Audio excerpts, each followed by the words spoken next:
E aí galera, tudo bem? Comigo tá tudo ótimo, cara. Eu tô aqui nas encostas do Mar da Galileia. Cenário lindo, maravilhoso, um sábado incrível aqui. E eu queria aproveitar para fazer um vídeo falando sobre o Sermão da Montanha, que foi um episódio da vida de Cristo que aconteceu em um local como esse aqui.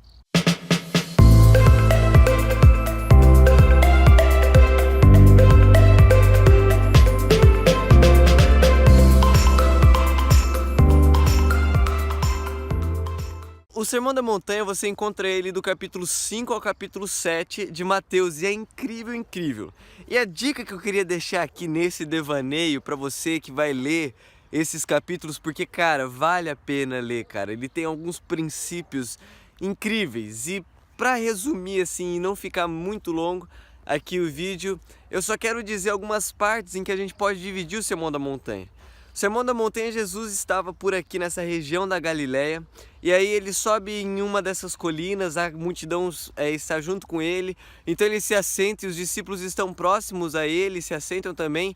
E aí Jesus ele começa a falar sobre os princípios do reino de Deus, porque um dos objetivos de Cristo Jesus quando veio à Terra foi revelar quais eram os princípios do reino de Deus, foi trazer o reino de Deus para este mundo, porque o céu não é algo que está lá no futuro, não é algo que a gente não pode alcançar, não. O que Cristo veio ensinar é que no início Deus criou a terra como parte do seu reino, só que o pecado que o ser humano escolheu trazer para a terra fez essa separação, mas então Cristo veio para reunir esses dois mundos e hoje nós, aqueles que aceitamos a Cristo, somos embaixadores desse reino, que temos essa missão de expandir o reino de Deus onde estamos, até que ele venha de fato quando Cristo retornar pela segunda vez. Mas então, pensando nesse contexto de que Cristo veio estabelecer e ensinar o que era o reino de Deus, ele se senta em uma dessas encostas e ele começa a ensinar quais eram os valores do reino. E a gente no capítulo 5 vê que no início ali, as bem-aventuranças, Jesus está dando quais são exatamente os valores, quais são os princípios desse reino. Logo depois das bem-aventuranças, Jesus ele vai falar sobre quais são as leis que governam esse reino.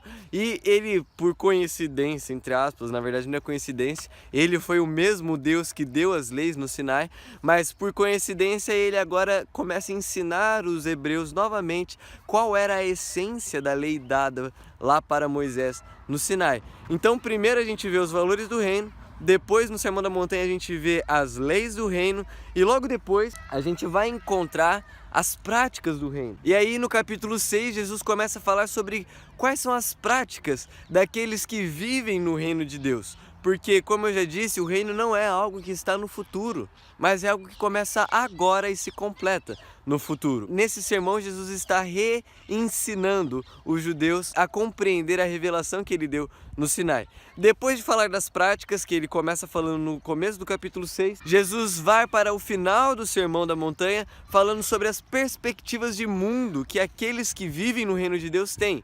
Então ele começa a falar dos tesouros do reino de Deus, a ansiedade na vida, enfim, como que os cidadãos do reino, como os filhos do rei do universo podem enxergar a vida, enxergar o mundo e a forma de se viver. E depois disso, depois de falar sobre a persistência na oração, ele finaliza com as considerações finais, onde ele vai deixar uma coisa muito clara, com a parábola dos dois construtores, um que constrói na areia e outro que constrói na rocha, que aqueles que escutam, mas não praticam as palavras de Cristo, são insensatos.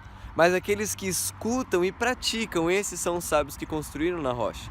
E fica sempre esse convite para nós. Porque escutar, todo mundo escuta. E essa é a nossa missão, fazer com que todo mundo escute a mensagem de Cristo. Mas depois de ler todos esses capítulos, o convite que fica para você é: e aí? Você vai escolher praticar também esses valores, praticar esse estilo de vida, ou você só vai escutar e desperdiçar todo o privilégio que você tem em viver no reino de Deus e expandir esse reino para as pessoas que te rodeiam? Fica aí o convite e espero que você faça a sua escolha da forma mais sábia possível. Um abraço, falou!